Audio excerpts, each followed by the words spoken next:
Broadcasting from the business capital of the world, this is the Podcast Business News Network. And welcome back, everybody. This is something that challenges some of us and can truly be a challenge for even cosmetic reasons. It's something that affects the skin, vitiligo. And as I'm surprised every time I get together with her as a Chinese medicine expert, she's also our professional of the year, practices herbal medicine as well, and acupuncture. It can help you with that skin condition. I'm blown away. I don't even know how this works, but we're going to find out. She's based out of New York City. She is Dr. Kelly back on the program. How are you doing today? I'm doing good, Steve. How are you doing? Very well, very well. So before we even get into how acupuncture can support this condition, can you tell us more about it?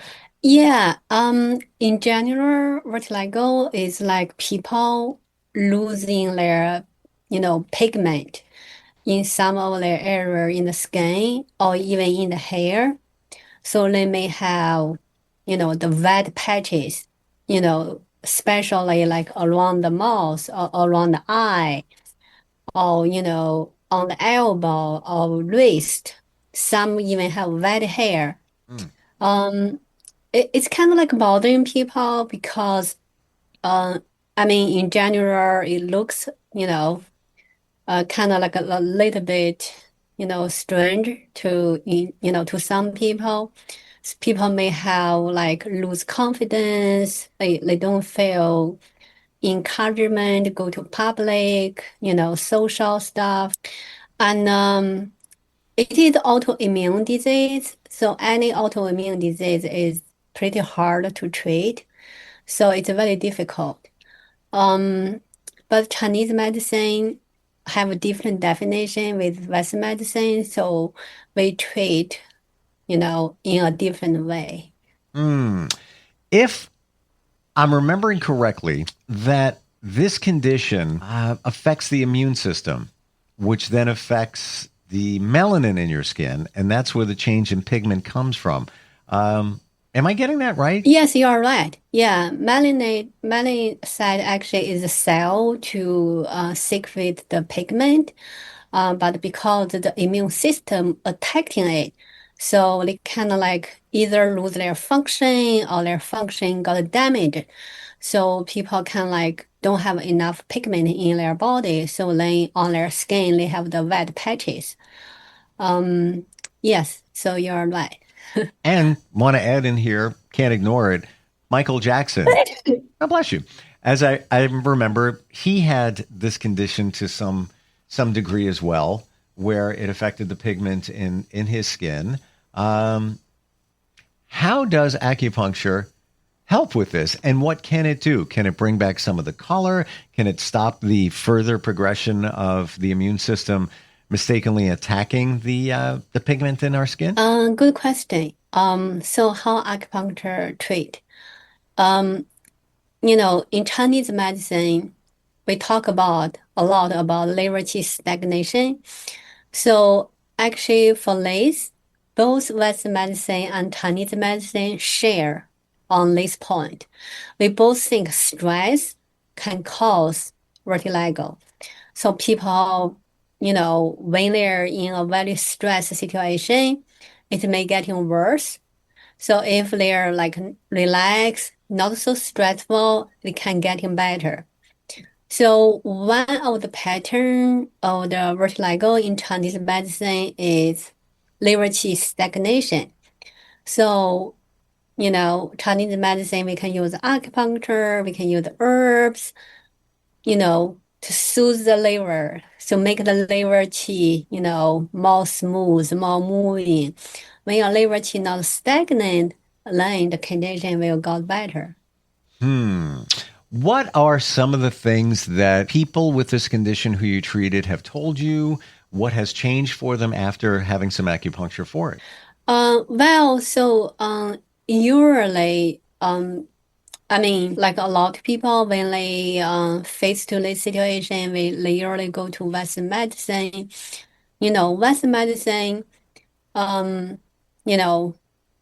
could help or could, not help that much. But a lot of Western medicine also have the side effect the patient may don't like. So lately we want to have a more holistic treatment. So which means, for example, when another pattern of the vertigo, it can be people the kidney deficient, could be the liver blood deficient.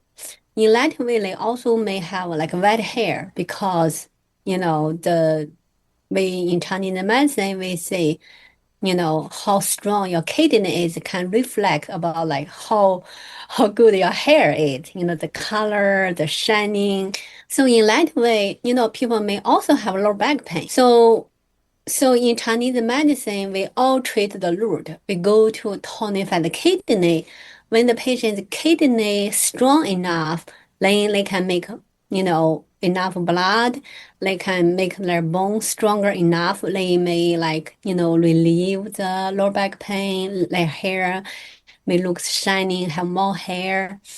So a lot of patients like that.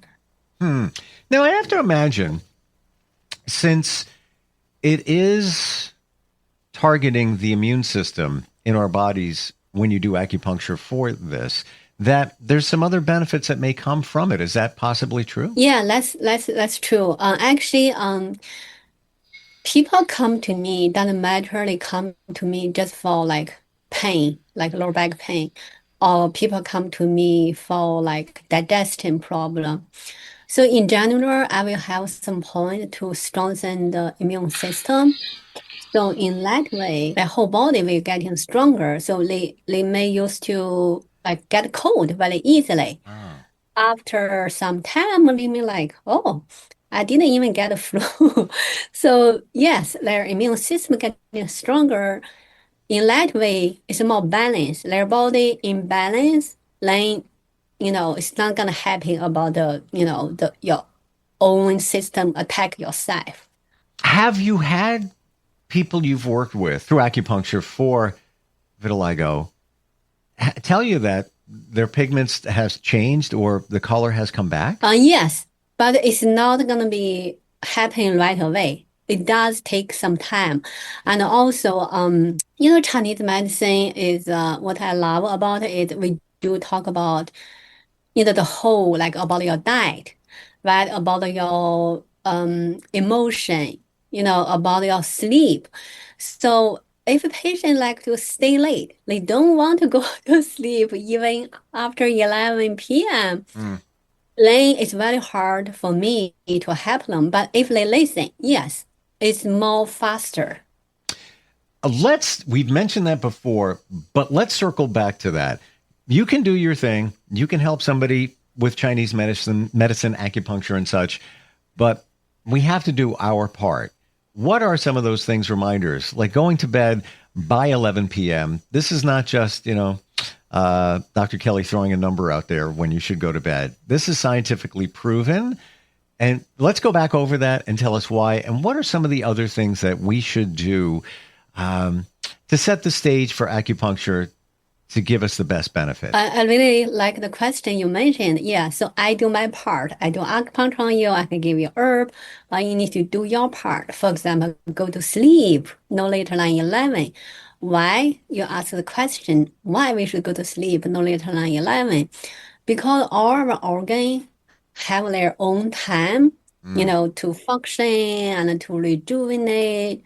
So for example, liver's time is 11 to 1 a.m. So by that way, you should go to sleep or you should already fall in sleep by that time. So your liver can detoxify, can, get rid of toxin in your body, can rejuvenate the blood. So in that way, your liver qi will be smooth. If like 11 to 1, you're still stay late, you're still like active, doesn't matter, you're, checking your phone or you're watching a movie. So your organ, your liver is not got rest, it's not functioning to detox your body. So a lot of toxin in your body, in your blood, is still in your body. It didn't get out. In that way, People may have depression, people may have like you know, a lot of emotion problem, easily get angry. In that way, so your eye may even get like a very hurting, like a sore and even painful, because in Chinese medicine, every organ actually kind of like control each orifice, like eye for liver, like ear, kidney. So that's why I said go to sleep no later than 11. There is a reason. Actually, I think several years ago, there is one of the Harvard professor, I think, um, he did some research and he won Nobel Prize because he found out sleep is so important, especially during night sleep. If you sleep in the daytime, it's different. Mm. So, so it doesn't matter Western medicine or Chinese medicine, we both agree actually sleep at night is very, very important to people. So I want to make sure I heard this right, that different organs in our body need sleep. I mean, our whole body needs essential quality sleep to regenerate and renew and all of that. But am I hearing that the spleen, the liver, they have different times that they need sleep, if you will, so that they can be at their peak? Or is it everything after 11 p.m.? Or are there certain times for each Yes, individual you're right. organ? Yes, every organ like 12 to 1, that is gallbladder. So gallbladder and the liver, actually in Chinese medicine, they are like a yin-yang pair. Like they are like a pair. One is more yin, one is more yang, Hmm. but they work together. Like even in Western medicine, gallbladder and liver, they work very closely, right? Sure. Yeah, so the same thing. That's why actually people who like to stay late, they usually very hard to make a decision. Why? Because your gallbladder is very weak. Like a gallbladder is the one help you to make a decision. Do I change the job? Do I like move to another city? But when you stay late, your gallbladder is just like not very strong. You just cannot make that decision. You're like, no, if I move to another city, there's gonna be a lot of challenge. If I change a job, I have to start from the zero. But people who are like very healthy, they can make a decision very quickly. Oh, yes, move to another city, there is risk, but I have a better opportunity, so I will move. They can make a decision much quicker. So our health really like also, determine our personality. And our personality actually, can decide a lot of very important things, our opportunity in our life, how succeed you are. What about somebody now? When we talk about 11 p.m., midnight, get to bed, that's for the average schedule. What if you've got somebody that works different hours? Or let's say they work overnight. Now they have to sleep during the day. Does the body acclimate to that at some point? It is very hard actually. I do know some, for example, some TV hosts. They some TV hosts actually I think one is because the work stress is pretty big. Two is could be also according to their personality or according to their health actually. So they don't sleep at night, they sleep in the daytime. But this kind of person usually have very big depression, like very, very common. So I don't think you sleep in the daytime is equal to you sleep at night. No. And also I have a patient who like work at night. You can tell they look much older than their age. Mm. It's very obvious. So our body really compress a lot if you don't sleep at night. Um, Especially for women who want to have a baby, if you are night shift, like a nurse working in the hospital, if you want to have a baby, you had better change your shift to daytime because the body just cannot like according to your schedule. I spent decades, many, doing morning radio, many. like a lot of years getting up at 3:30 a.m. every day. And there was a point, and this is in the last, I want to say 12 years, and I'm off that schedule, have been for quite some time now, but about 12 years ago or so, the stress, all of that, not enough sleep. I'd come home, I take a nap, but it's just not the same schedules and everything. I gave myself an ulcer from that schedule. And I made a promise to myself once I left that in the past, I will never cheat myself out of sleep ever. Even if something is going on and I have to wake up early, it's like, I'm not really sure I want to do that. I'm very aware of the importance of sleep now. And it's got to be a really good reason for me not to get at least 7 hours of sleep. I'm seriously meaning that. And I feel so much better. It's made a huge difference in my life, being intentional, making sure the sleep is there. Yeah, sometimes I'll scroll on my phone before bed, but at a certain time, I'm looking at the clock. Nope, that's it. Got to go to bed. I feel that once you get on the habit of doing that and you set that time, so many people set a clock to wake up. How about set one to go to sleep, to remind you, oh, it's 11 o'clock, time for you to go to bed. Once you get in the habit of that, you just normally get tired around 11 o'clock. But so many of us have crazy schedules and we get off of that. But would you say that sleep, if there's three things that you can do in your life that can radically change your life for the better, three things, would one of them be sleep? Yeah, sleep is the top one. Okay. And food is a second, I would say. Okay. Sleep, food. The other, I would say, like emotion management, try to relax, and of course, a little bit of movement because nowadays a lot of people just sitting in front of the computer for like 8 hours or even longer. Yep. It's very bad for people. I have so many people coming in, have the pain because they sitting in front of the computer whole day. Sure. I'm hearing this phrase that sitting is the new smoking in terms of how it's impacting your health. So yes, on that. And movement. You mentioned movement. I always thought that we needed to go to the gym, to move your body. Of course, it's important. Physical activity important. But I also learned that you're moving the energy within your body. You always need to keep that, call it chi. The energy needs to keep moving, even like you talk about some of the physical issues we have, and it comes back to stagnation within our blood because we're not moving. We got to keep moving. Movement is very important, isn't it? Yes, it is. I agree with you. You don't have to go to gym. I don't have any time to go to gym. I just have a yoga mat, do some stretch, sit up, push up, or do some squats. Just like 5 minutes, 10 minutes every day. Let's make a big difference. And also, if you don't have to take the train or drive, walk.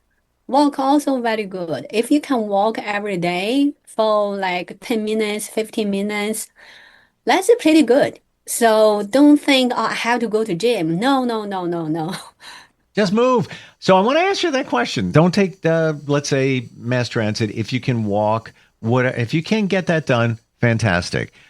But you've said before that we should stay warm as much as possible, not hot, but warm in terms of Chinese medicine. Let's say you're in New York. Let's say the temperature is 15 degrees outside, but you want to walk and get exercise. But now you're out in the cold, which could be counterproductive in terms of Chinese medicine. What's the answer? Is it just bundle up as much as possible? No, I would say if really cold, I don't encourage people go outside in a very cold weather because the cold can really get into your body, make you have the pain.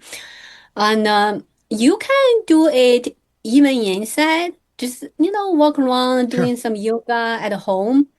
And also you mentioned one good thing about the movement, actually the energy movement in your body. You can just very simply do some meditation. In that way, although you are sitting or you are lying down or whatever position you are, but your energy is still moving in your body because when you do meditation, there is a way how to breathe. You breathe in from one point, breathe out from one point. So your energy actually moving. So it's not like you have to physically move. Yeah, physically move also important, but the movement of the qi is also very important. I never thought of it that way. Even energetically, thinking about movement can create that movement within your body. Energetically, that's what I'm speaking about here. Yeah. So yeah, we're on the same page. Actually, I do encourage people do some meditation. Meditation is very, very good to people because I have patients who are super busy. Like, hey, I'm like, you are pretty successful. You have a beautiful family, smart kids, your career is successful. But hey, she has like so many problems. I'm like, what you are stressed about? Like, why you're so anxious?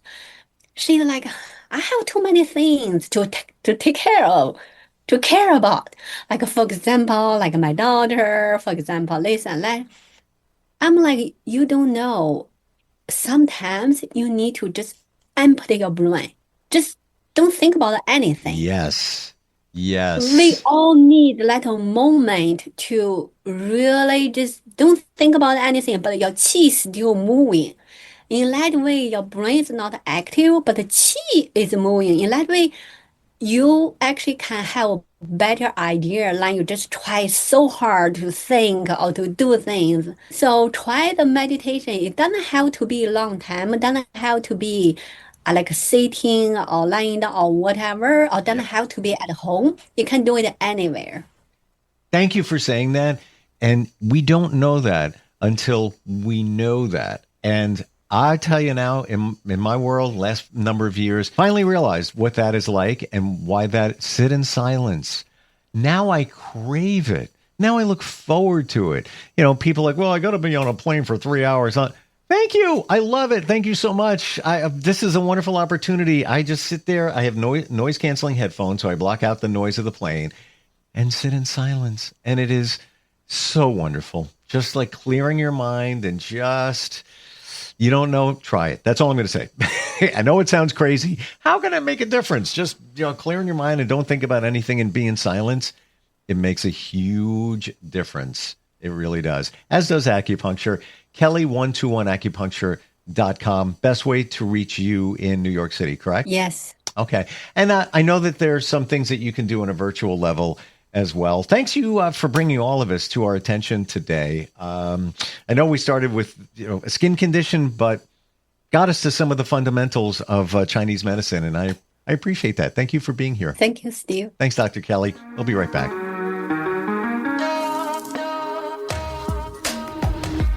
Broadcasting from the business capital of the world, this is the Podcast Business News Network. Adopt US Kids presents Multiple Choice Parenting. Your daughter just had her first breakup. Do you A, put yourself in her shoes? How could he do this to you? And for Sheila, she has split ends. B, console her. Oh, sweetie, this is going to happen a lot. 4, maybe 5 more times before you get married. C, take charge. Got to get this all straightened out. Give a little talking to, man to man, mano a mano. Hey, Steve. Is now a good time? No? Okay, no problem. Bye. Or D, help her find a new boyfriend. I know a great place to meet boys. The internet. Nice, single boys. Never mind. How about some ice cream? As a parent, there are no perfect answers. But you don't have to be perfect to be a perfect parent. Thousands of teens in foster care will love you just the same. For more information on how you can adopt, visit adoptuskids.org. A public service announcement from the U.S. Department of Health and Human Services, Adopt U.S. Kids, and the Ad Council.